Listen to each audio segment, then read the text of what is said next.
pukul 6 waktu Indonesia Tengah. Inilah Radio Republik Indonesia Bau-Bau dengan Warta Kipton, berita seputar Kepulauan Buton. Saya kira kualitas pemilu kita ke depan sangat ditentukan oleh hasil hari ini. Karena biasanya akan menjadi pokok sengketa biasanya berawal dari data wajib pilih. Sini dokternya ada sudah lengkap semuanya, spesialistik juga sudah ada. Betul Bapak ini sudah siap jadi ibu kota provinsi saya lihat.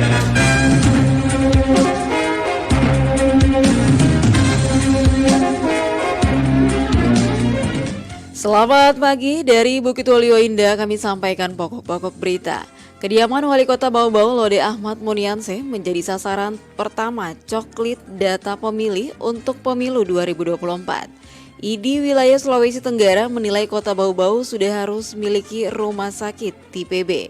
Inilah Warta Kapten selengkapnya Senin 13 Februari 2023 bersama saya Waude Sabaria.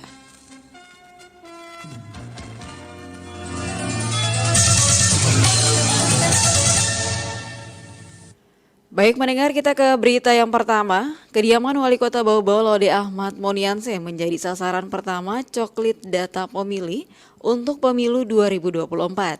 Wali Kota mengatakan hasil coklit ini akan menentukan kualitas pemilu karena biasanya yang menjadi pokok sengketa dalam pelaksanaan pesta demokrasi itu berasal dari data wajib pilih.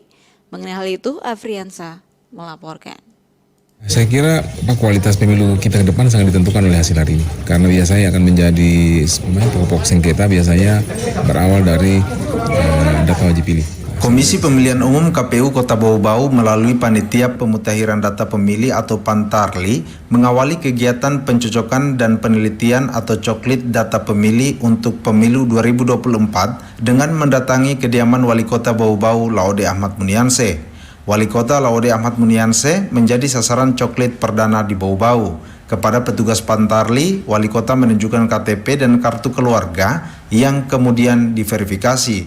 Proses coklit tersebut berjalan dengan lancar dan cepat, yang turut disaksikan para komisioner KPU dan Bawaslu Bau-Bau serta pengawas kelurahan, desa atau PKD.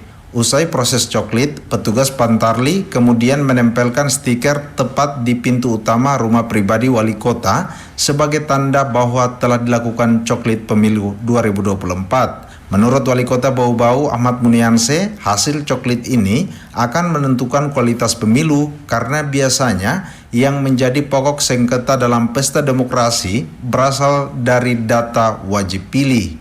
Saya kira kualitas pemilu kita ke depan sangat ditentukan oleh hasil hari ini. Karena biasanya akan menjadi pokok sengketa biasanya berawal dari data wajib pilih. Sehingga keseriusan mereka hari ini untuk mengklirkan posisi wajib pilih yang sebenarnya itu akan menentukan mutu pemilu kita nanti. Nah, jadi hari ini kalau bisa sempurna hari ini, bisa clear hari ini, pasti kualitas data pemilu kita di pemilu lalu juga akan lebih baik. Sebelumnya di hari yang sama, Ketua KPU Bau-Bau Edi Sabara secara resmi telah meluncurkan pelaksanaan coklit pemutakhiran data pemilih dalam pemilu 2024 di halaman kantor KPU setempat. Edi Sabara mengatakan pelaksanaan coklit oleh petugas Pantarli berlangsung mulai 12 Februari sampai 11 April 2023. Para petugas Pantarli, kata Edi Sabara, akan melakukan coklit dengan menyasar daftar pemilih sebanyak 110.510 orang yang tersebar di 446 tempat pemungutan suara atau TPS. Di Bau-Bau ini jumlah pemilih kita sekitar 110.510, ini tersebar di 446 TPS, sehingga jumlah Pantarli yang akan memutakhirkan data pemilih kita itu juga berjumlah sejumlah TPS, yaitu 446 orang yang tersebar di 43 kelurahan di 8 kecamatan. Dalam proses coklit ini jelas Edi, apabila ada warga yang telah memenuhi syarat sebagai pemilih namun tidak masuk daftar pemilih, maka akan dicatat oleh petugas Pantarli sebagai daftar potensial pemilih. Sebaliknya, lanjut Edi, jika ditemukan pemilih tidak lagi memenuhi syarat, misalnya telah meninggal dunia atau telah menjadi anggota TNI Polri, maka itu akan dikeluarkan dari daftar pemilih. Nantinya kata Edi, hasil coklit ini akan difinalisasi oleh panitia pemungutan suara menjadi daftar pemilih sementara atau DPS. Dikatakan Edi, DPS ini masih bisa berubah jika memang dalam proses coklit ada yang terlewatkan atau misalnya ada warga yang pindah tempat memilih di Bau-Bau. Setelah itu, DPS tersebut akan kembali diverifikasi dan dimutakhirkan menjadi daftar pemilih tetap. Reporter RRI Bau-Bau, Afriansa, melaporkan. Kita ke berita berikutnya. Ikatan Dokter Indonesia atau IDI wilayah Sulawesi Tenggara menilai Kota Bau-Bau sudah harus memiliki rumah sakit tipe B. Mengenai hal itu, Hairul Mulku melaporkan. Di sini dokternya ada sudah lengkap semuanya, spesialistik juga sudah ada. Betul-betul Bapak ini sudah siap jadi ibu kota provinsi saya lihat. Ketua Ikatan Dokter Indonesia IDI wilayah Sulawesi Tenggara, Dr. Laude Rabiul Awal, menilai pemerintah Kota Bau-Bau sudah harus siap untuk meningkatkan sistem pelayanan rujukannya.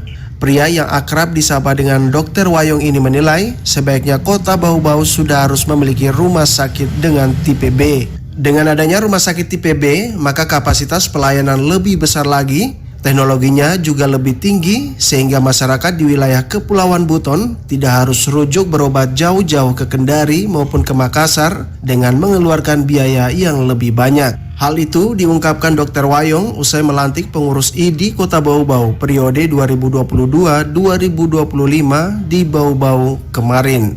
Di sini dokternya ada sudah lengkap semuanya, spesialistik juga sudah ada. Betul-betul Bapak ini sudah siap jadi ibu kota provinsi saya lihat. Makanya waktu kemarin saya dipanggil ibu ketua ini, dia bilang sempat-sempatkan datang melantik. Saya bilang ini saya harus usahakan bahwa ini jangan sampai ke depan sudah di wilayah sendiri, Kepulauan Buton atau Buton Raya dan seterusnya. Amin. Ya. Sementara itu, Wali Kota Bau-Bau Laude Ahmad Monianse mengatakan peran Bau-Bau ke depan sebagai pusat layanan kesehatan rujukan di Kepulauan Buton mengharuskan profesionalitas yang tinggi dari segenap anggota IDI sebagai komponen utama dan garda terdepan dalam memberikan layanan kesehatan yang berkualitas. Agar benar-benar IDI menjadi mitra dan kami sangat terbuka untuk bisa mendapatkan saran masukan masuk yang memperjuangkan aspirasi dokter.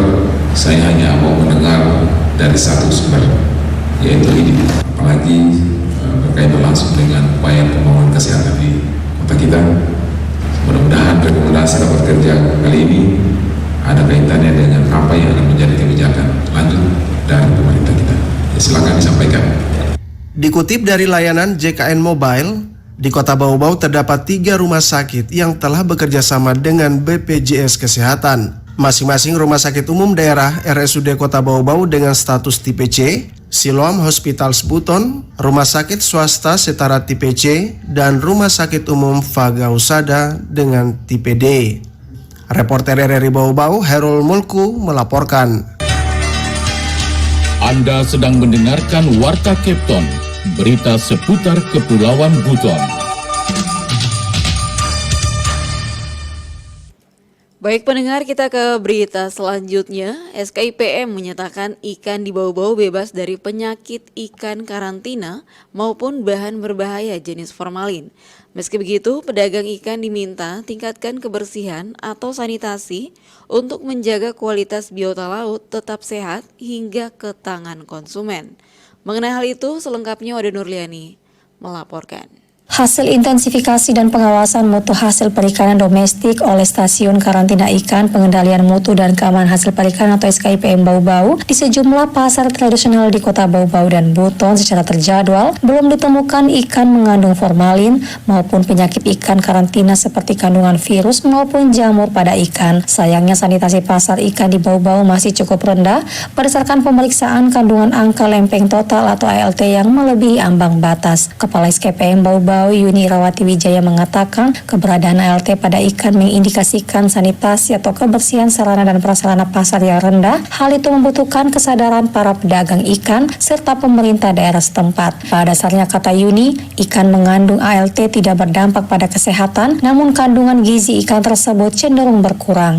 Kalau untuk virus, alhamdulillah kalau di Bau-Bau sendiri belum ada yang positif. Kemarin juga terakhir pemantauan, kan ada kegiatan pemantauan, Mbak. Saya berbicara tahun 2022 saja ini ya. Jadi hasilnya negatif semua, tidak ada positif virus ataupun bakteri atau apa yang HPIK istilahnya atau penyakit ikan karantina. Jadi masih aman. Cuma untuk mutu impres mungkin sebenarnya sudah saya sampaikan kemarin, memang masih ada kami temukan yang salmonella.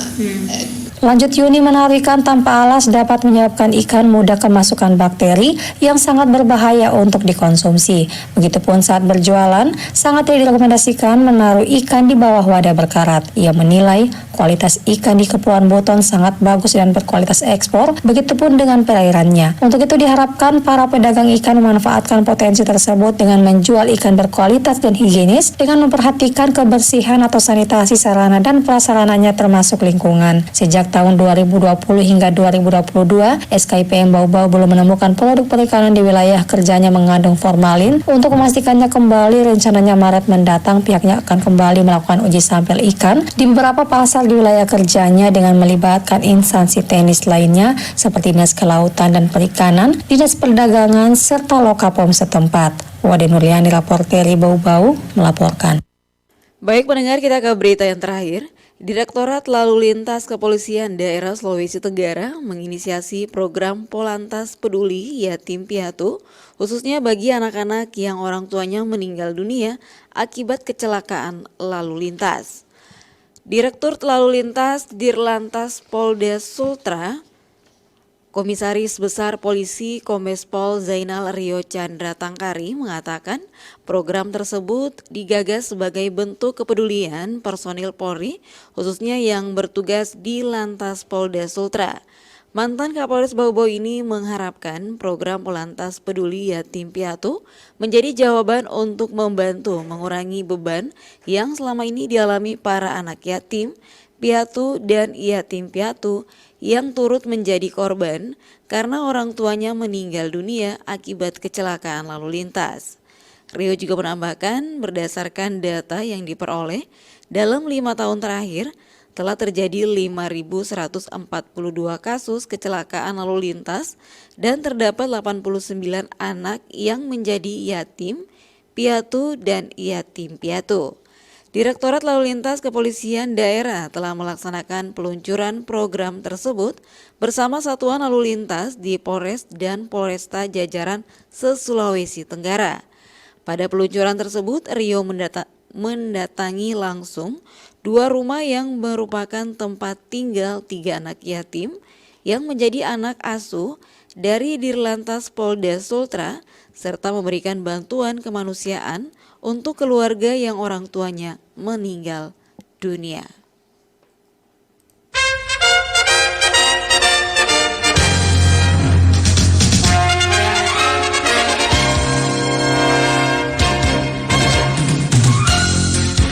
Saudara, sebelum kami akhiri kembali kami sampaikan pokok-pokok berita. Kediaman Wali Kota Bau-Bau Lode Ahmad Monianse menjadi sasaran pertama coklit data pemilu untuk pemilu 2024. ID wilayah Sulawesi Tenggara menilai Kota Bau-Bau sudah harus memiliki rumah sakit tipe B. Demikian Warta Kapten hari ini, mewakili kerabat kerja saya ucapkan selamat pagi.